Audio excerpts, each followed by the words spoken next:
ಈಗ ನಮ್ಮ ಹತ್ರ ಬರ್ಬೇಕು ಅಂತ ಅಂದ್ರೂ ಅವ್ರಿಗೆಲ್ಲ ಕಳೆದಿರ್ಬೇಕಪ್ಪ ಅಂತಾರೆ. ಅವ್ರಿಗೆಲ್ಲ ಕಳೆದಿರ್ಬೇಕು, ಅವ್ರು ಸಿಕ್ತರು ನಮ್ಗೆ. ಈಗ ಎಲ್ಲಾರನಿಗೂ ನೀವು ಹೇಳ್ದಂಗೆ ಅಗೋರಿಗಳು ಸಾಮಾನ್ಯಕ್ಕೆ ಯಾರ ಕಡೆಗೂ ಕಾಣಿಸ್ಕೊಳ್ಳಲ್ಲ. ಸೊ ಈಗ ಕುಂಭಮೇಳ ಬರ್ತಾ ಇದೆ, ಮಹಾಕುಂಭಮೇಳ ಜನವರಿಯಿಂದ ಪ್ರಾರಂಭ ಆಗ್ತಿದೆ. 12 ವರ್ಷಕ್ಕೊಂದ್ಸಲ ನಡೆಯೋದು ಮಹಾಕುಂಭಮೇಳ. ಈಗ ಎಲ್ಲ ಅಗೋರಿಗಳು ಆಚೆ ಬಂದಿರ್ತಾರೆ ಈ ಟೈಮಲ್ಲಿ. ಉಳಿದಿದ್ದ ಸಮಯದಲ್ಲಿ ಎಲ್ಲ ಗವಿನಲ್ಲಿ ಇರ್ತಾರೆ. ಈಗ ಕೆಲವರು ಈಗ ನಮ್ಮ ಸಮಾಜಕ್ಕೆ ಒಳ್ಳೇದು ಮಾಡಬೇಕು ಅಂತ ನಾನು ತಗೊಂಡಿದ್ದು ಯೋಗಿಕ್ ಸೈನ್ಸ್ ತಗೊಂಡು ಸಮಾಜಕ್ಕೋಸ್ಕರ ಏನಾದರೂ ಮಾಡಬೇಕು. ಒಂದು ಮಹಿಳೆ ಆಗಿ ನಾನು ಈಗ ಎಲ್ಲ ಹೆಣ್ಮಕ್ಳಿಗೂ ಎಲ್ಲ ಸಮಸ್ಯೆ ಹೇಳ್ಕೊಳ್ಳೋವಂಥದ್ದು ಎಲ್ಲರ ಹತ್ರ ಆಗಲ್ಲ ಅವರು. ಸೊ ಮಹಿಳೆಯರಿಗೆ ಏನಾದರೂ ಒಂದು ಹೆಲ್ಪ್ ಮಾಡಬೇಕು, ಏನಾದರೂ ನಾನು ಮಾಡಬೇಕು, ಒಂದು ಸಾಧನೆ ಮಾಡಲೇಬೇಕು ಅಂತ ಅಗೋರಿಸಮ್ ತಗೊಂಡೆ ನಾನು. ಅಗೋರಿಸಮಲ್ಲಿ ನಾನು ತಗೊಂಡಿದ್ದು ಹೆಲ್ತ್ ಬೇಸಿಸ್ ಜಾಸ್ತಿ, ಹೆಲ್ತ್ ಬಗ್ಗೆನೇ ನಾನು ತಗೊಂಡು. ಇದರಲ್ಲಿ ಡಿಫ್ರೆಂಟ್ ಟೈಪ್ಸ್ ಆಫ್ ಇದಿರುತ್ತೆ ಅಗೋರಿಸಮ್.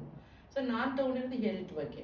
ಸೊ ಹೆಲ್ತು ಮತ್ತು ಈ ಪರಿಹಾರಗಳು ಯಾವುದು, ಜನ್ಮಾಂತರ ತೊಂದರೆಗಳು, ಈಗ ಜನ್ಮದ ದುಷ್ಟಶಕ್ತಿಗಳ ತೊಂದರೆಗಳು ನಿವಾರಣೆ ಮಾಡೋದು, ಇದೆಲ್ಲದನ್ನು ಒಂದು ಸಬ್ಜೆಕ್ಟ್ ಮೇಲೆ ಮುಖಾಂತರ ನಾನು ಮಾಡ್ಕೊಂಡು ಹೋಗಿದ್ದೀನಿ.